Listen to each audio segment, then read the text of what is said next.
sedikit, nama saya Suni, saya asli dari Jakarta, biasa dipanggil Suni. Saya saat ini bekerja sebagai Geospatial Software Engineer. Apa itu ya bisa kita lihat. Saya juga jadi kontributor di software open source namanya QGIS. Nanti kita akan kenalan sedikit dan saya mencintai Python. Soalnya Python ini awal-awal saya enjoy di dunia software engineering gitu lah. Dulu awal belajar itu kan, kuliah itu kan Pascal, C++ itu bikin pusing kan, ya ngaku aja. Pointer kan pusing gitu, tapi setelah ketemu Python ini lebih enjoy dan ya sekarang masih bertahan lah, belum banding setir ke ternak gitu. Terus jadi saya sudah dihubungi di akun Twitter atau tidak atau ada web yang ya seperti biasa, kadang free update, kadang ini keseharian saya di tahun 2012. Saya itu awal mulanya itu cuma mendevelop QGIS plugin dengan Python. Itu masih awal. Saya itu ini pertama kali postingan job itu di Milis kampus tuh. Dulu di komunitas Python ID Indonesia itu ada Milis, awalnya itu di Yahoo Group gitu. Tahun 2012 ada orang dari Australia itu nyari program Python untuk mendevelop plugin di QGIS. Python saat itu belum populer sekarang gitu kan. Sekarang kan ya tiap perusahaan pakai gitu. Pas zaman itu yang populer itu PHP, C# gitu. Dan jadi pas saat itu nyari Python itu susah banget. Kalau Kopdar itu paling cuma 12 orang, 10 orang gitu. Awalnya di Bandung, di Jakarta, di kantor Tik.com. Nah itu saya ketika apply ya cuma nekat aja gitu ya. Saya kebetulan baru pakai, terus kayaknya ya coba-coba apply, ternyata saya keterima. Kenapa keterima? Soalnya di daftar saya top. Saya baru ketahuan pas masuk itu, saya bilang ini nyari-nyari di sana itu susah, kan dulu kerja di Jakarta gitu. Emang udah ngekos sana-sana di kampus-kampus tuh memang jarang banget yang pakai gitu. Kayak baru populer tuh 2013 ke atas, sudah ada data science dan macam-macam. Nah ini keseharian saya di tahun 2023, saya develop aplikasi berbasis OpenStack.js. Itu macam-macam, ada WebJS, Python masih pakai, JavaScript pastinya, dan teknologi web pada umumnya kayak apa ya, database pakai Postgres atau yang spesifik Geospatial pakai PostGIS, kontainer dan seterusnya. Saya juga masih mengembangkan GIS yang berbasis desktop, karena di dunia GIS ini aplikasi desktop itu masih apa ya, masih sangat berperan gitu lah. Mungkin kita nggak banyak pakai kecuali orang-orang yang berkecimpung di dunianya, tapi itu mempunyai nilai yang itu nilai unggul sendiri. Jadi ketika orang-orang nggak tahu, sementara kita tahu, kita punya nilai jual itu sendiri gitu. Misalkan nyari developer QGIS yang itu ya cuma kalau di Google paling menurutnya cuma 100 gitu. Nah, ini nggak ada sih. Tapi kan nama kita di situ, jadi kita udah punya apa itu keunikan di skill kita. Jadi kita bisa itu apa itu punya nilai jual yang lebih dibanding orang-orang lain yang enggak lebih beda-beda gitu. Saya menggunakan Python sama QGIS C++. Itu juga saya pelajari ketika kerja. Saya juga sekarang kadang-kadang juga menggunakan routing engine. Itu gampangnya kayak kalau kita Google Map, kita nyari lokasi dari Tugu ke Jalan Kaliurang misalnya, itu kita mendevelop yang custom, jadi nggak menggunakan Google Map, karena datanya kadang-kadang klien kita punya data sendiri, jadi mereka nggak bisa share ke orang lain kan, seperti itu. Terus ini juga mengembangkan dan memperbaiki bug pada OpenStack. Jadi sebuah OpenStack itu kan kadang-kadang pengen menambah fitur baru atau ada bug yang perlu diperbaiki. Nah, saya sudah nyemplung di sana. Terus ada namanya support. Jadi bukan jadi kalau support di software itu ada level-levelnya. Kalau level pertama itu ya mungkin cuma nanya, ini cara membuka file ini gimana caranya, kayak gitu. Atau yang lebih susah lagi, yang level 2 itu kadang-kadang ini kalau workflow kayak gitu bagusnya gimana. Tapi kalau level 3 support itu lebih ke sampai ke benar-benar ke source code software. Jadi ketika ada klien, saya pengen ini, ini belum disupport sama softwarenya, kira-kira bisa diimplementasikan nggak awalnya, kita nyemplung di situ. tadi kalau Mas Eko bilang bahasa Inggris itu penting ya. Ya emang penting sih. Jadi kebetulan kerjaan utama saya itu juga sama di Australia Mbak. Dan itu kalau ngomong itu kayak orang ngomong gitu. Itu bener-bener saya nggak bisa bahasa Inggris. Bener mereka sama orang ngomong makin pusing gitu. Enggak, saya sampai dibilang sama rekan kerja saya itu I don't understand what you are speaking gitu, waduh maju gitu. Tapi ya nggak apa-apa. Kenyataannya saya survive sampai sekarang. Ya dengan modal nekat itu aja. Bahkan sampai sekarang juga karena perusahaan saya di Jerman, itu klien itu kan ada dari Prancis sama Jerman itu. Mereka dokumen-dokumen itu pakai bahasa Jerman. Kadang kalau bikin tiket di Jira itu mereka pakai deskripsi bahasa Prancis gitu. Ya udah. Tetap ternyata. Kadang-kadang kalau meeting kan juga mereka lebih prefer sama pakai bahasa mereka sendiri. Kalau udah kayak gitu ya biasanya saya minta tolong ke manajer saya buat komunikasi sama mereka. Ya saya diem aja lah, tinggal buka Twitter atau apa gitu. Terus itu baru saya tanya ke manajer saya gitu. Saya emang susah sih bahasa Jerman sama Prancis.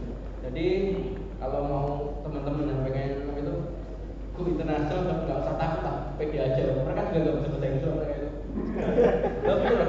Orang-orang Prancis itu bahasa Inggrisnya ya kayak nggak perlu gitu, sama kan. Tapi orang Jerman bagus jadi. Ya. Oke, yang pertama saya pengen mulai apa itu open source gitu. Open source itu gampangannya software yang bisa kita pakai, yang kodenya itu bisa kita lihat biasanya di kita banyak gitu. Yang paling populer biasanya yang front-end development itu banyak yang open source kayak React gitu dan sebagainya. Tapi nggak cuma seperti itu.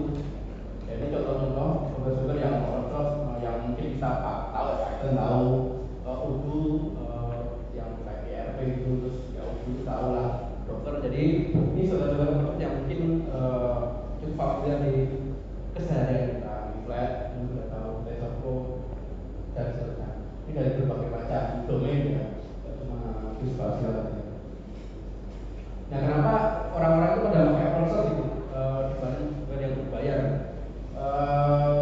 Yang pertama itu mereka punya kendali lebih, jadi mereka bisa custom sesuai dengan mereka sendiri tanpa terbatas license gitu. Kalau kita pakai software yang berbayar itu kadang-kadang repot biasanya. Terus kita juga bisa belajar tanpa harus bayar, jadi kita tinggal buka ke GitHub-nya, dokumentasinya, kita bisa langsung belajar. Lebih aman ini mungkin hasilnya kayak di Ubuntu jarang ada virus, sementara di Windows banyak banget lah. Lebih stabil ya mungkin buktinya server web itu pakai Ubuntu sebenarnya, Linux lah. Terus yang menarik itu komunitasnya juga banyak gitu. Ya kayak kita komunitas Python ID ini kan salah satu komunitas kecil di antara komunitas seluruh dunia. Kan ada juga komunitas Python bumi gitu. Terus di akhirat nanti juga mungkin ada. Jadi komunitas sudah sangat itu menginspirasi. Jadi kita bisa kenalan langsung atau interaksi dengan orang-orang yang mungkin mendevelop langsung softwarenya. Kita juga bisa ke kalau tadi Mas Eko bilang kita itu kalau ke Medium kita bisa dicipratan ilmunya gitu lah. Jadi kita juga bisa cuma dengerin orang-orang diskusi di email itu sudah itu menambah itu hasanah wawasan gitu lah. Jadi nggak mesti nggak mesti dari bangku kuliah gitu. Seperti itu kalau. Nah terus sekarang geografis informasi sistem ya, mungkin kalau saya ditanya tetangga gitu ya, kerjanya apa mas? GIS apa mas? Saya jawab bisa Google Doc. Saya emang susah jelasin GIS ke orang yang awam yang mungkin nggak ngerti apa itu ID itu apa, komputer itu apa. Pernah saya ke ERP itu ditanyain kerjanya apa mas? Komputer pak, misi training mas? Oh enggak, training apa? Ngetik jari pak. Karena gitu kan emang susah gitu, jadi ya saya cari aman aja Google Map.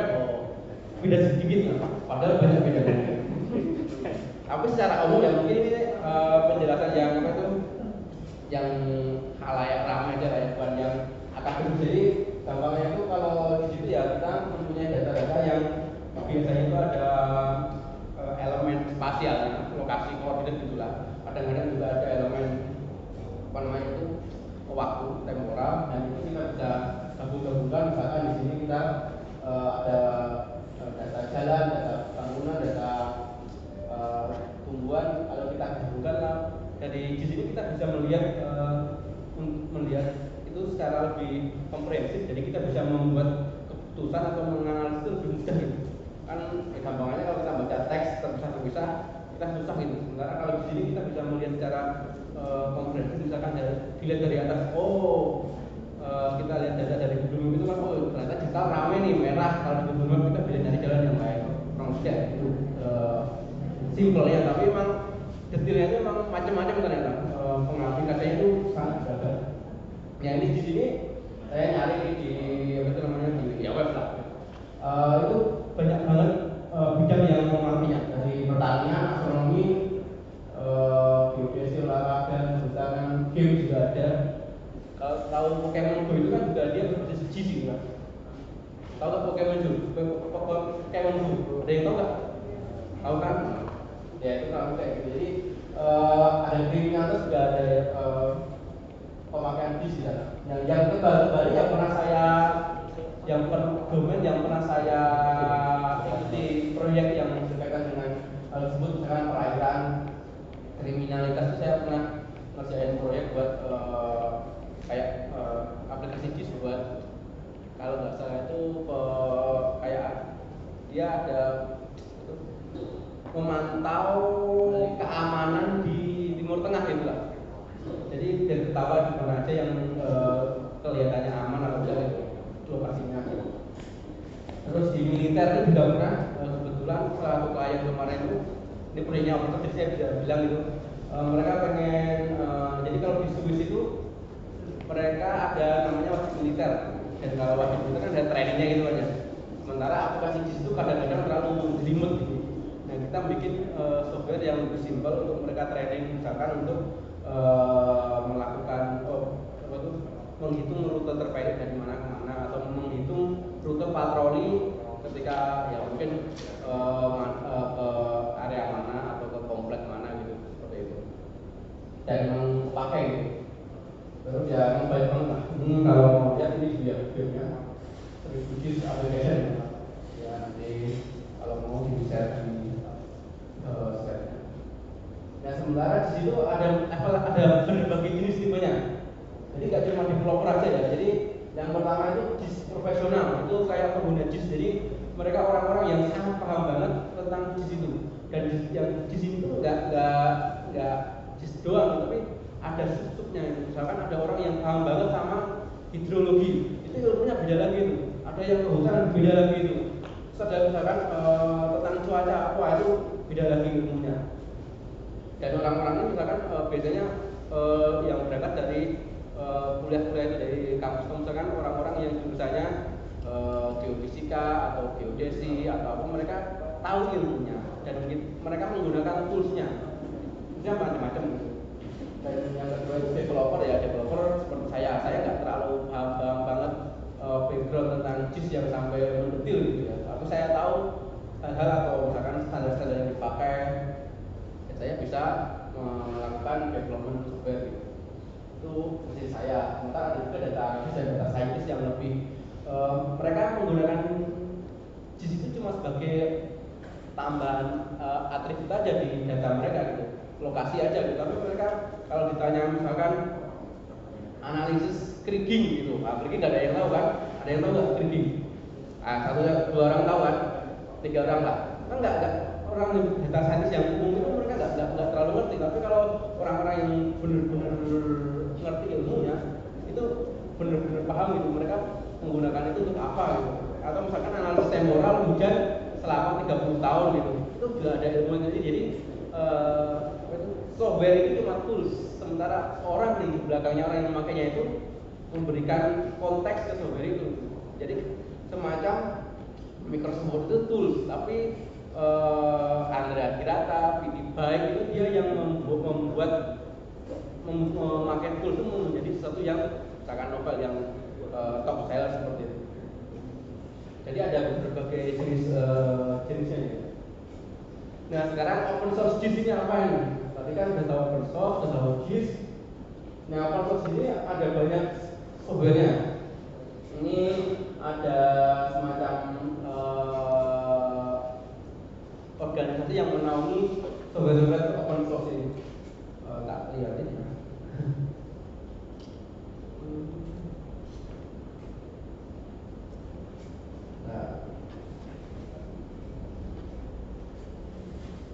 Yang namanya organisasi ini OSGeo, jadi mereka membawai apa namanya itu software-software ini. Jadi mereka software itu ternyata nggak semata-mata satu orang bikin terus orang lain pakai, itu nggak. Ternyata di balik software yang kita pakai itu ada komunitasnya, bahkan ada semacam apa namanya itu pengurusnya lah. Jadi mau dibawa kemana software ini, atau mereka juga mencari funding buat membiayai para developer ini memperbaiki bug atau melakukan rilis software seperti itu. Dan OSGeo ini salah satu lembaga yang membawai lembaga lain kan Linux Foundation itu kan dia juga membawai, tapi bukan di bidang JIS gitu. Ada lagi mungkin yang di data saya ada Numpopus itu juga membawai tapi di bidang lain. Nah ini software-nya sudah dilihat banyak banget ya, ada proyeknya itu. Nah ini cuma pengantar aja, jadi nggak perlu ngerti semuanya. Ini bisa macam-macam, ada CMS, ada desktop, ada library, ada mobile, dan ada webnya juga. Oke, balik yang lagi.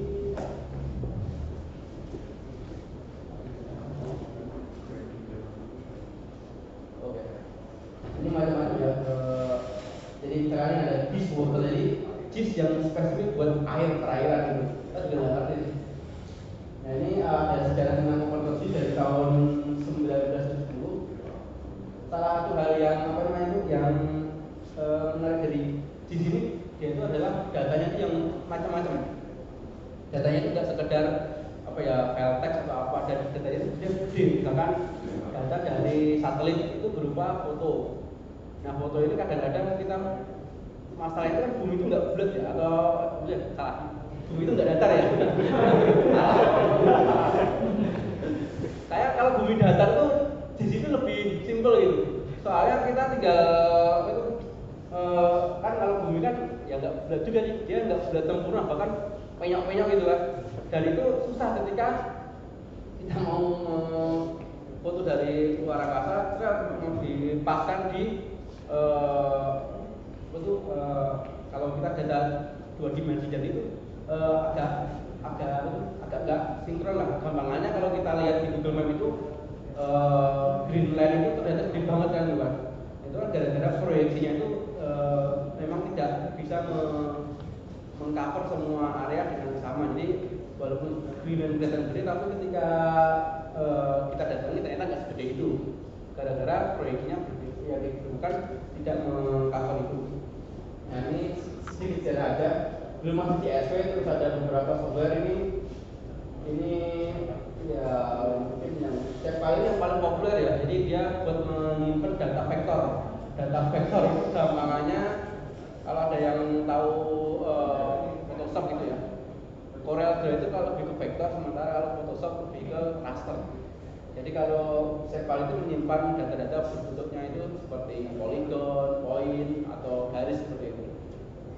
Sementara kalau raster itu kan dia itu kayak menyimpan data tapi berupa apa ya? Berupa, jadi dia lebih kontinu gitu. Nggak gampangannya kayak gitu ya. Nanti saya takut dianulir lah orang-orang yang seperti itu. Nah ini software yang muncul ini buat mobset. Jadi kalau kita ngomongin dunia web untuk permetaan itu ternyata nggak cuma Java atau Apache atau Nginx gitu, tapi kita juga punya, kalau kita mau memberikan service berupa peta, kita juga ada software sendiri yang dioptimisasi hal itu. Jadi kita misalkan mau nampilin peta peta bumi yang bentuknya itu sebagai foto kayak di Google Earth tuh beda dengan kalau kita cuma melihat peta Google Map yang cuma ada garis-garisnya gitu, itu beda lagi. Soalnya datanya beda dan penunjukannya juga berbeda. Ini masih baru-baru ya, kayak 95, saya itu kayak 9, jadi mereka ini masih baru-baru banget. Jadi JIDAL ini merupakan apa itu kayak core-nya GIS gitu kan. Jadi dia itu merupakan library yang bisa baca sama nulis sama transformasi berbagai data, berbagai format data. Format data itu macam-macam ya. Jadi nanti ShapeFile atau raster atau juga bisa yang bentuknya database. Database juga macam-macam, ada database yang gratisan kayak PostGIS atau dari PostgreSQL atau MSL, atau dari itu namanya Oracle juga ada yang ArcGIS. Dan selanjutnya ini banyak posisi baru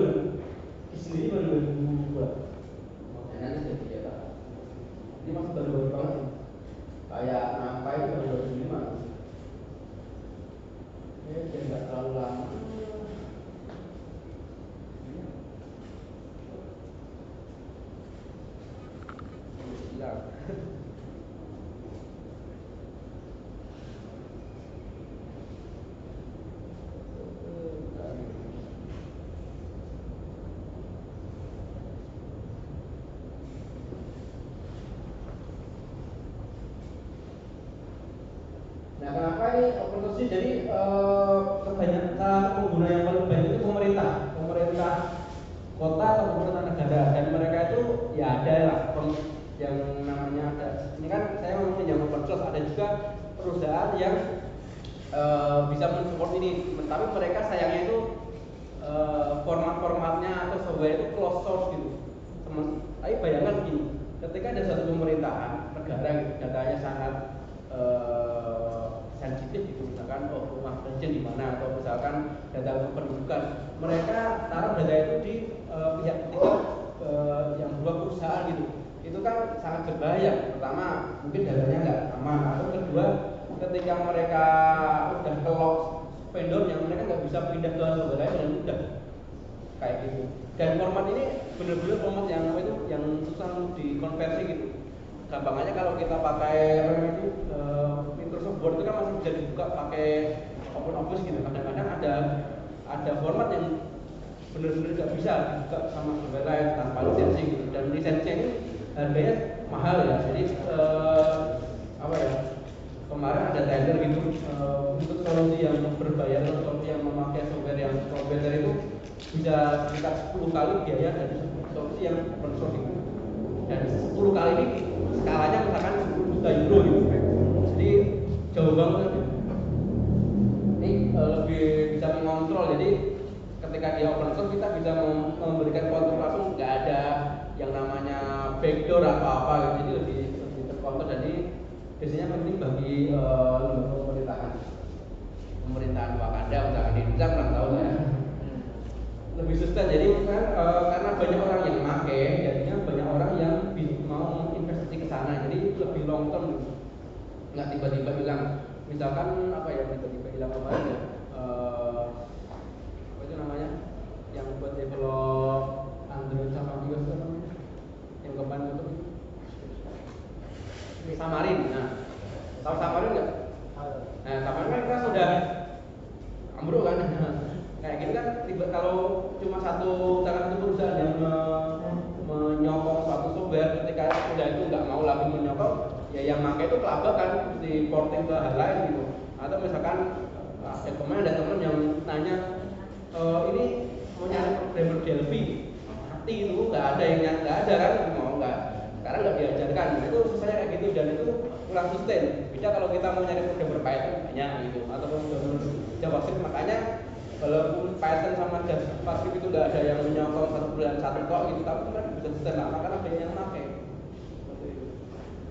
Nah, yang saya adalah bibit community. Jadi kan salah satu yang saya sukai dari semangat open itu adalah ketika kita bisa memberikan balik ke komunitas gitu.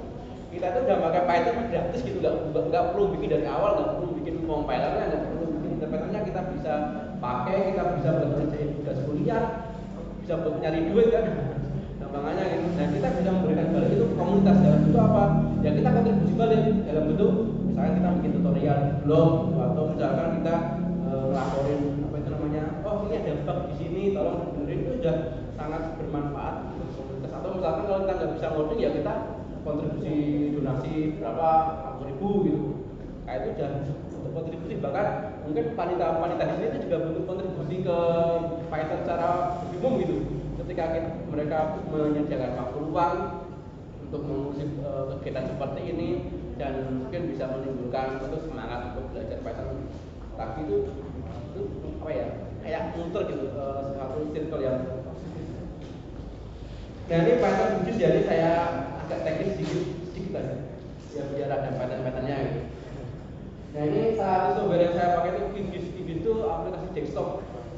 Jadi semacam apa ya, Microsoft Word-nya gitulah. Jadi biasanya orang-orang yang GIS, yang pengguna GIS itu masa awal tuh pakai QGIS itu karena dia pertama dia desktop gratis, bisa membuka hampir semua software yang membuka format yang umum lah gitu. Jadi ada standarnya gitulah, nggak pakai XLXX apalah gitulah, atau proprietary format gitu.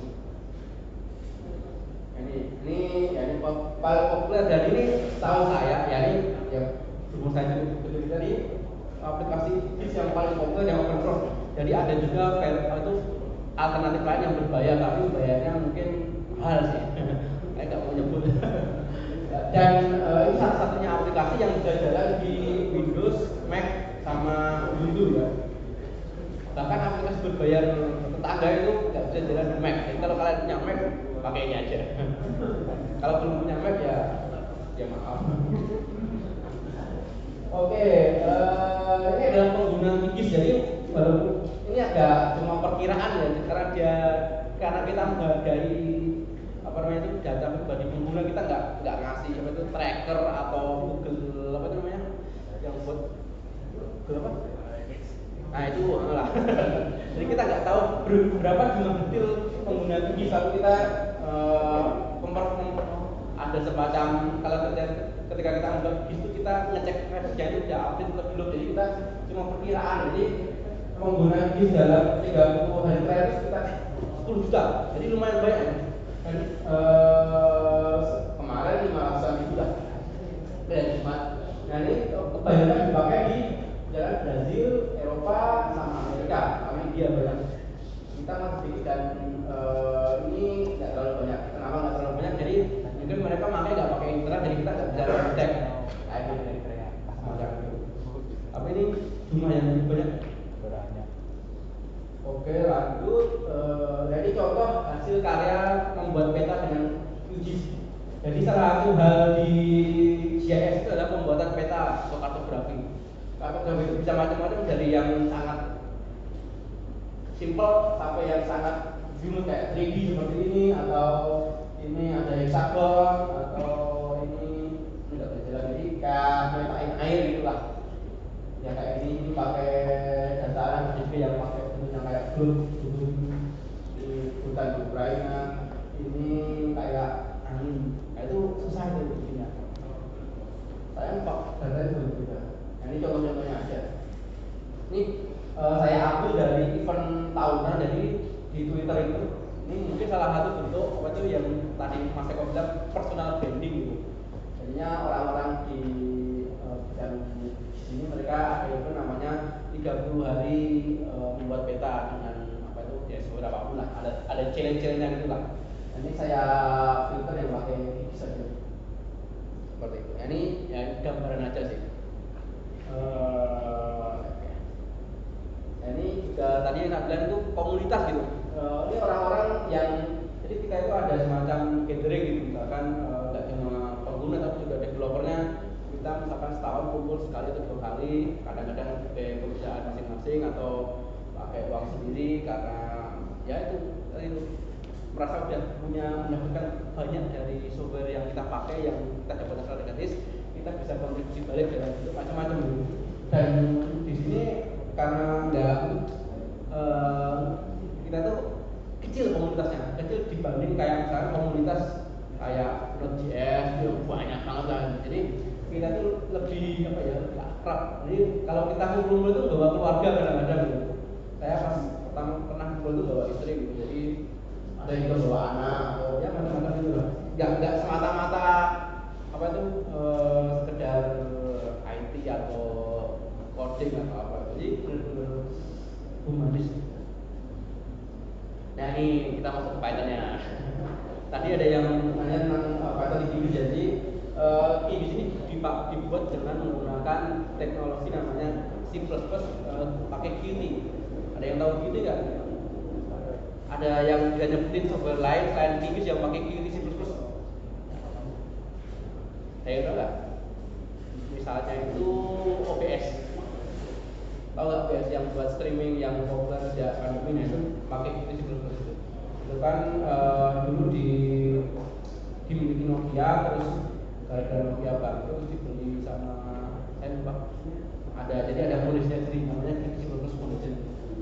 Nah, berhubung Qt itu ada nama extension yang Python itu, jadi kita bisa mengakses fitur-fitur di Qt dengan menggunakan Python. Dan karena kita menggunakan Python, kita bisa hampir tak terbatas itu ekstensinya itu. Mulai dari bidang apa? Artificial intelligence bisa diaplikasikan di JS. Itu jadi kita tuh mencampur-campur domain gitu. Jadi nggak cuma saklek, oh saya programmer Python, nggak mau belajar. Saya kurang bijak ya. Lebih baik itu kalau kita bisa mengkombinasikan hal yang kita tahu misalkan gitu. Misalkan ada orang yang dia paham sejarah nih, dia bisa pemetaan, dia bisa ngoding, dia akhirnya bisa membuat peta sejarah bumi dari zaman dinosaurus sampai sekarang, melihat pergerakan si benua gitu. Sedikit apa itu intermezzo aja, pergerakan benua itu membuat masalah juga di bumi.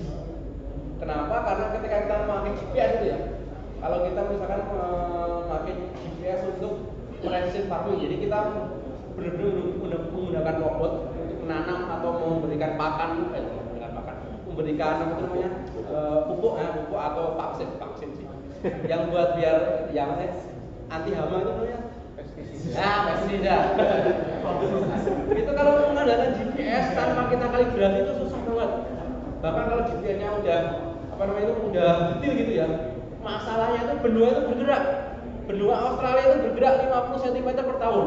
Kelihatannya sedikit, tapi kalau di GPS itu ngaruh banget itu.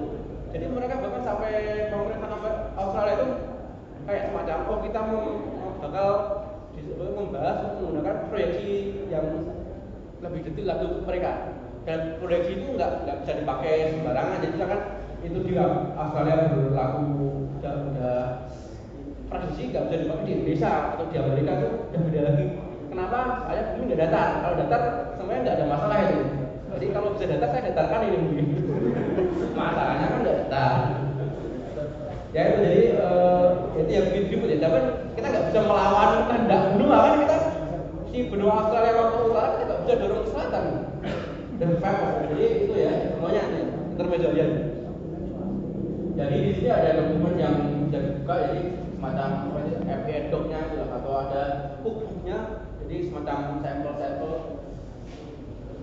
Ini lah namanya ada bagaimana introduction sampai membuka proyek, membuka layer, raster vektor, ada geometri handling, dan handling kan ini yang tadi saya bilang project support. Jadi bangun negaranya ada proyeknya sendiri, ada map rendering juga salah satu aspek yang penting juga untuk memetakan.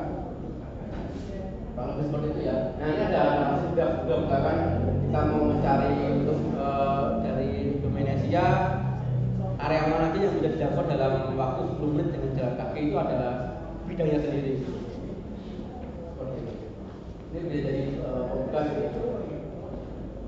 Terus ini contohnya plugin di yang udah ada sekitar 1.600 ini benar-benar dari berbagai hal ya. Misalkan dari geocoding itu mungkin yang bagi yang belum tahu kita taruh nama alamat, kita bisa tahu lokasi longitude latitude-nya, atau misalkan ini ada semi automatic classification plugin, jadi kita ya semacam menggunakan. Misalkan kita foto dari udara nih, kita dapat gambarnya, tapi kan kita pengen tahu mana yang rumah, mana yang halaman, mana yang WC umum, mana yang rumah sultan ya. Kalau kita satu-satu susah, jadi kita pakai plugin baru itu istilahnya mendigitasi, jadi kita bisa mulai dari lagi. Terus ada review Google Engine juga ada, ini juga ya gampangnya kita bisa mengakses Google Earth dari videonya. Apalagi ya bisa dilihat di sini ada pluginnya, atau ada pluginnya.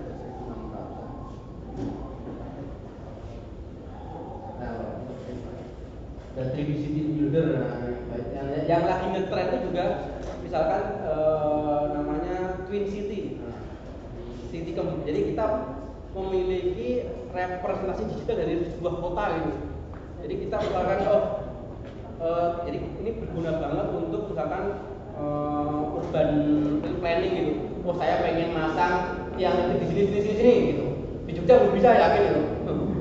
Mau masang mesti masang ada proyek gitu nggak bisa, jadi nggak belum secanggih itu lah. Jadi lagi ngetrend banget di luar Korea, di Amerika, di Jerman, lagi Prancis juga lagi ngetrend tentang Twin City.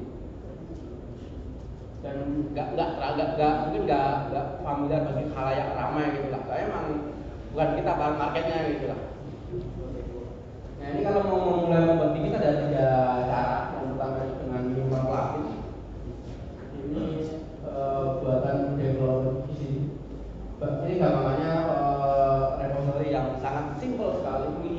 untuk membuat si plugin ini. Sementara bagian builder ini adalah plugin yang kita bisa install, lalu kita bisa masukkan beberapa fonts kan, kalau kita bisa plugin. Lalu ada template ini, kalau kalian tahu Cookie Cutter Django itu kan?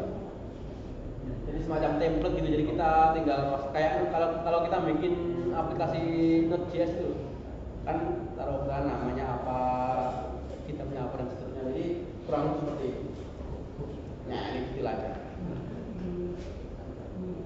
Ini juga ada di Python console, jadi dari sini kita bisa mengakses langsung pakai konsol. Jadi ada Python console-nya, kita bisa melakukan scripting, misalkan apa itu, download atau apa, atau kita juga bisa melakukan untuk menulis kode lalu run. Ini juga biasanya bermanfaat bagi para pengguna JIS yang kan salah satu karakteristik di JIS itu kan datanya besar-besar, banyak, dan kalau pakai script itu jadi mudah ketika kita udah membuka mau seperti apa, kita pilihnya langsung dijadikan data sekarang, data besok, atau data setelahnya.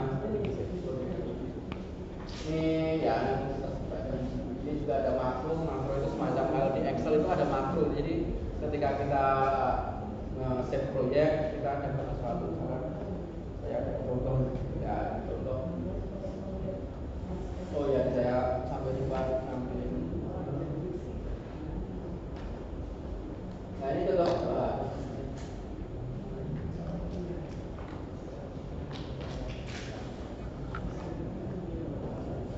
Ini kurang tahu. Ini contoh kikis ya. Ini kikisnya itu ini contoh peta di Prancis, salah satu yang saya. Mereka membuat semacam city tapi buat pembangunan truk. Nah ini kalau makro itu misalkan ketika kita ngasih proyek, nanti ada tulisan terima kasih Indonesia, kalau itu kayak gitu. Jadi simpelnya, tapi kalau orang yang sangat yang lebih advance bisa dimodif sesuai dengan kebutuhan mereka. Dan saya sudah pernah melihat untuk orang-orang yang berkecimpung itu memang sangat, ya memang lebih kompleks tapi ya.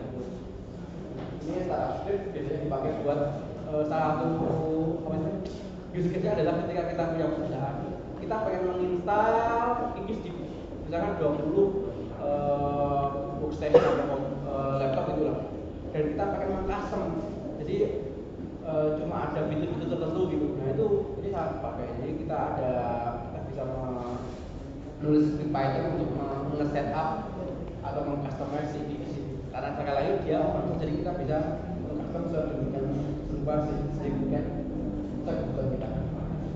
Oke, itu yang kikis saja ya. Sekarang di WebGIS. Tadi Mas Eko bilang jalur nggak terlalu populer. Emang aku itu udah nggak terlalu populer lagi, tapi masih dipakai. Kalau di JIS kita pakai Django. Gampangannya nih Django yang pakai yang memiliki ekstensi buat mengolah data spasial. Ya. Ini saya juga sempat pakai tahun mungkin 5-7 tahun yang lalu. Mungkin si Zaki masih pakai ya, Django ini pakai Zaki. Masih pakai misalnya. Kenapa masih dipakai? Walaupun tidak populer di Abo atau dimanapun, karena import untuk migrasi itu besar sekali. Apalagi kalau udah kompleks sistemnya, itu susah sekali. Walaupun Node.js apapun, itu udah ada. Ngapain dipindah gitu? Sementara Python juga masih didukung sampai lama gitu. Itulah kenapa bank itu, bank Toy, bank BNI atau BCA itu, mereka software-nya itu masih masih jadul lah, masih pakai bahasa pemrograman yang mungkin kita sudah ada sebelum kita lahir gitu loh. Karena kenapa? Mereka migrasi itu risetnya sangat besar gitu. Jadi daripada bikin baru, mending kita lanjutin gitu, seperti itu. Selalu seperti itu. Dan untuk beberapa perusahaan atau entitas itu masih mending untuk melanjutkan yang sudah ada dibanding migrasi. Nah ini Geonode ini semacam CMS buat geospatial data. Gampangannya kita bisa mendeploy ini pakai Python, basisnya juga Django. Kita bisa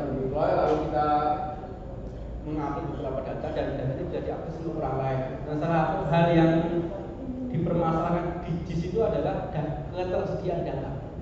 Data itu banyak, ada yang berbayar, ada yang gratis, ada yang jelek, ada yang lengkap, dan itu susah sekali diakses kadang-kadang. Di Indonesia terutama, kita mau cari data, misalkan data kode pos atau data RW dalam bentuk bukan Excel ya, tapi yang ada poligon-poligonnya gitu. Jadi kita tahu di mana-mana itu susah banget. Itu salah satu masalah yang susah ternyata. Kita baru paham ketika masuk ke dunianya. Tidak semudah ketika kita misalkan di bidang lain kita bisa bikin sendiri atau scraping sendiri. Data-data itu kadang-kadang susah dan kadang-kadang mahal. Karena data satelit ini, satelit sekarang banyak sekali yang jual juga banyak, tapi datanya susah diakses dan kadang-kadang mahal. Dan jualan data atau produksi data atau survei data itu peluang sendiri juga di bidang JIS. Misalkan Bloomberg dia kan juga bikin peta banyak banget itu mereka nggak bikin sendiri, mereka beli data atau mereka meng-hire orang lokal untuk mengumpulkan datanya.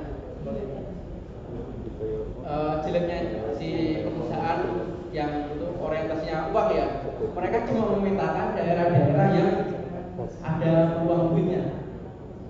Makanya di negara-negara maju atau negara-negara yang kira-kira kondisinya oke, mereka bakal memetakan. Tapi untuk negara-negara yang kurang maju, misalkan di Afrika misalkan atau di Gunung Kidul, mungkin nggak ada itu petanya atau nggak lengkap gitu. Atau misalkan mungkin di tempat-tempat tertentu Sulawesi atau apa, kita pengen dari Makassar ke Palu, nggak pernah busuk-busuk gitu. Kadang-kadang seperti itu terjadi.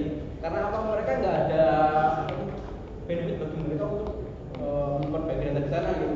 Bahkan dekat rumah saya sendiri tuh kayak gitu, Gojek itu masih bingung. Soalnya dia disuruh lewatin tangga. Nah, nggak bisa tuh itu. Kayak gitu. Ini contoh Geonot ya. Ini salah satu project dari CFGR itu salah satu anak dari PBB untuk membuka data-data bencana. Nah, ini ada yang tahu piramid nggak? Tahu, ada yang tahu ya. Jadi kalau di dulu sebelum ada PSFPI itu yang terkenal itu Django Flash. Yang ketiga itu salahnya piramid. Piramid ini nggak semudah Django, ini nggak dia lebih customizable gitu. Nggak banyak yang pakai memang, tapi ada dan itu sangat itu sekali lagi yang tadi orang-orang yang udah pakai itu mereka mau migrasi ke yang baru PSFPI itu nggak mau atau susah gitu. Dan library yang ada itu belum tentu dulu gitu. Misalkan apa itu yang sekarang Pak JavaScript itu banyak library yang nggak disebut jarang yang masuk. Ini contoh yang cukup jelimet ya. Ini dari Swiss Mobile itu apa ya namanya? Departemen perjalanan di Swiss gitu. Jadi, nah ini salah satu contoh yang bagus. Kenapa? Jadi negara itu mengopen atau membuka datanya, jadi bisa dimanfaatkan oleh hal yang ramai gitu, apapun. Kalau kita Anda harus mengirim surat ke departemen Kementerian A, tidak disetujui kalau nggak pakai orang dalam. Dan saya ini sudah jadi misalkan kelihatan petanya nih bagus mereka, jadi kita tahu jalan mana yang bisa dipakai untuk sepeda dan mana yang nggak bisa dipakai gitu. Sepeda itu ada yang searah dan yang dua arah. Kalau di kita tidak ada, jalannya berbeda. Atau hiking, orang Swiss itu suka hiking, mereka itu mania hiking lah. Ini ada namanya. Nah, mereka sangat suka hiking, jadi mereka memetakan peta hiking mereka dengan cukup detail. Dan hiking di sana itu nggak seperti di sini ya, kalau kita ke Merapi naik gitu pagi datang, mereka sana enggak, jadi mereka jalannya udah bagus-bagus ya. Ada juga yang off trail, tapi kalau orang tua ke sana atau nenek-nenek ke sana itu bisa dijangkau dengan mudah dan informasinya cukup lengkap gitu seperti ini. Kita bisa cek ini ada plan your tour on tour juga nih. Ini jadi kita mau planning start dari mana sampai kemana gitu, itu bisa dilakukan dengan kayak gini. Sementara kalau kita ke Merapi naik dari Selo ya, atau ada yang suka naik perahu nggak nih? Atau kalau ke Bambu kan dari Swaten nggak ada, kita mesti nanya penduduk lokal gitu. Dan data-data kayak itu belum terdigitalisasi di Indonesia. Ya kenapa ya emang belum butuh aja gitu. Padahal sangat membantu. Bayangkan orang bule gitu bisa ngecek rute-rute pendaki di Merapi dari rumahnya, ketika sini udah langsung terus naik gitu. Dan itu kan bisa membantu perekonomian lokal. Ini juga tentang pendakian di Inggris. Ini satu lagi Geomagus, ini salah satu framework di perusahaan saya pakai Piranti juga. Ini dipakai di EPFL. EPFL itu oh ya, EPFL itu kampusnya di salah kampus yang bagus di Swiss. Dia semacam punya virtual kampus itu, jadi kita bisa tahu ruangan mana, di mana, proyek ini ruangannya di mana. Saya percaya ya. Ini Python library yang populer di geospatial. Salah satu kelebihan Python adalah dia bisa buat develop software sekaligus buat data science. Sementara software bahasa pemrograman lain nggak bisa. R itu bisa dipakai buat data science, tapi susah buat develop web. Ya bisa sih, tapi ya susah. Bukan spesifiknya lah. Sementara Python bisa dipakai dua-duanya. Ini ada contoh-contoh beberapa library yang mendukung data science atau eksplorasi spasial. Nah, setelah nanti decision karir, tadi kan temanya resesi gitu kan. Nah, di sini gimana prosesnya itu? Ini menurut saya ya, menurut saya karakteristik decision control itu tidak terlalu beken, tidak terlalu full gitu, tidak terlalu jarang lah, nggak sekeren kerja data scientist di Gojek atau apa itu, nggak sekeren itu lah. Jarang diiklankan, jarang di itu nggak, menurut saya bahkan nggak ada yang jarang yang kenal gitu lah. Itu nggak, saya memang nggak, memang cukup spesifik domainnya. Tapi dia berbasis komunitas yang tadi saya bilang. Yang punya software itu mereka nggak cuma satu orang, mereka bisa ngobrol lewat nulis atau chat, sekarang namanya Telegram kan ya. Terus banyak volunteer, jadi nggak semata-mata semuanya itu diuang. Jadi ada orang yang develop apa itu fitur itu, kenapa? Ayo buruan aja gitu. Tapi mereka dibayar, mereka jago-jago. Mereka kalau mungkin kalau ditandingin ya mungkin levelnya sama jagonya, sama orang-orang yang di bidang lain. Tapi mereka cuma iseng aja. Oh ini kayaknya bagus nih kalau ditambah fitur ini gitu. Bahkan yang bikin di situ awal-awal cuma ini iseng ya. Kurang lebih kayak dulu kalau Python kan yang bikin video itu kan cuma iseng juga, atau misalkan Linux itu juga cuma iseng, nggak pikir bakal gede gitu lah. Kurang kayak gitu. Terus pekerjaan itu kecil-kecil. Ya kalau betul kan 10.000 atau project berapa project berapa pegawainya? Ya banyak lah gitu lah. Kalau di sini itu kecil-kecil, paling 15. Satu perusahaan 15 orang gitu. Terus stabil. Kenapa saya bisa bilang ini? Jadi saya itu sempat di perusahaan sekarang ini, saya masuknya itu ketika awal pandemi. Awal loh. Dulu saya sempat sebelum pandemi saya kan kuliah di Jerman kan. Jadi ketika saya mau ngambil visa itu lockdown. Tapi sampai sekarang masih open, masih banyak peluang yang ada. Tapi ya itu tadi nggak populer aja. Dan memang ada beberapa syarat yang harus juga. Lowongan di sini tuh nggak bisa kita cari dengan mudah gitu lah. Saya punya hipotesis pekerjaan yang enak dalam artian gaji gede atau apa itu biasanya cuma dua caranya. Biasanya 90% pekerjaan yang enak itu bukan dari LinkedIn atau dari apa namanya lowongan kerja gitu lah, tapi dari mulut ke mulut. Itu kita nggak perlu interview, nggak perlu apa, kita langsung di hire dengan gaji kadang-kadang kita nggak perlu riba apa. Tahu saya ini hipotesis saya bisa salah. Tapi jujur tadi saya juga gabung perusahaan yang sebelum itu nggak pakai interview. Kenapa? Saya udah kenal sama yang punya bosnya gitu. Tahu saya mau pindah, kamu mau kerja nggak? Saya dengar kamu mau pulang dari Indonesia, mau kerja nggak? Oke, mau gaji berapa? Segini aja lah gitu lah. Oh ya nggak apa, nggak ada interview. Padahal saya juga nggak ada interview lama gitu. Terus reward friendly, jadi karena dia open source, orang-orang itu kontributor itu mereka tersebar ke seluruh penjuru dunia gitu. Bahkan yang bikin Kikis itu tinggalnya di Kanada. Bahkan sampai jadi mitos, ini orangnya beneran ada atau enggak gitu.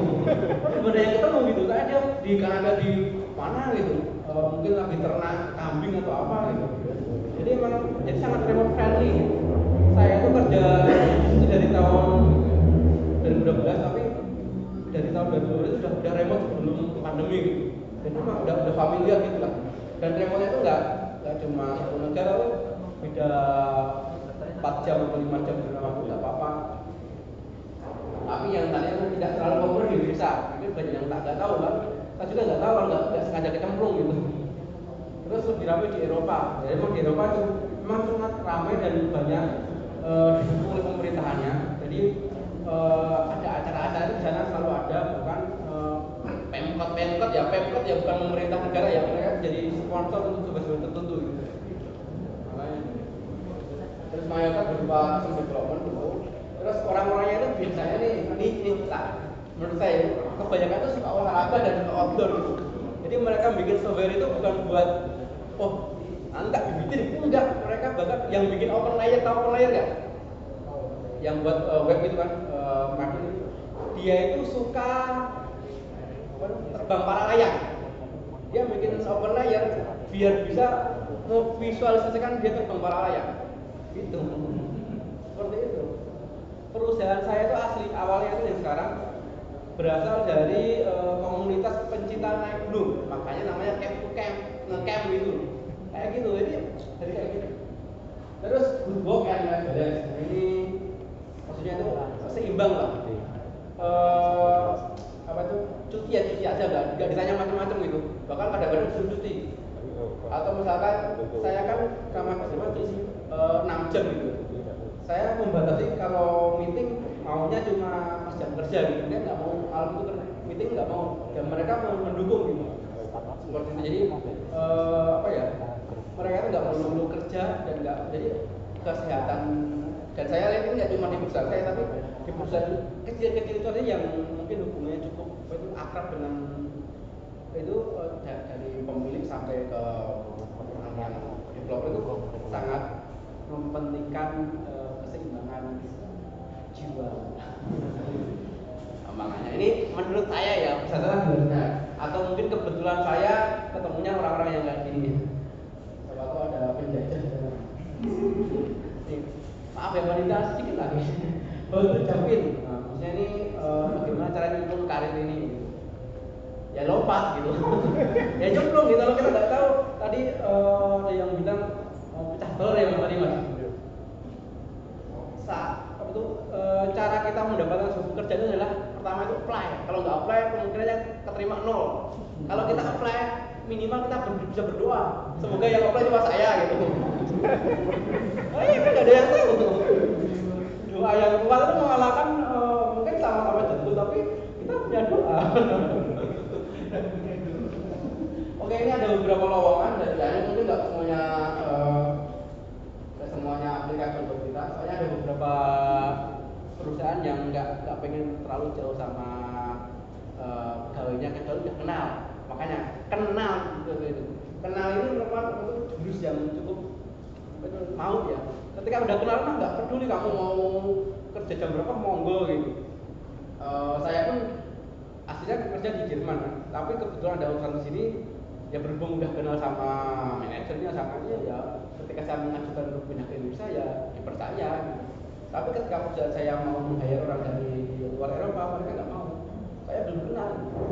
Makanya ya salah satu cara kenal gimana? Ya, dengan datang ke komunitas-komunitas kayak gini. Misalkan dimilih sadanya nanya apa, dijawab. Kita jadi punya tadi yang Pak Eko bilang personal branding. Jadi kayak gitu. Dengan kita membantu, kita juga dibantu sendiri loh. Kayak gitu. Dari mulut ke mulut ini yang penting ini. Makanya kita perbanyak silaturahim, karena silaturahim adalah memperbanyak rezeki. Nah ini bagi mahasiswa ini ada program yang bagus, Google Summer of Code namanya.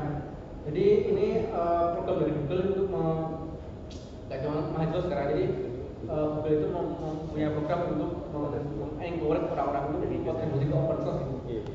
Enaknya di sini adalah kita bisa dapat mentor. Karena salah satu hal yang susah di open source itu adalah kita mulainya gimana, ngompel sampai bener aja belum bisa gitu. Kalau kita ada mentor, kita bisa lebih terarah dan lebih apa ya, kita nggak susah busuk gitu lah.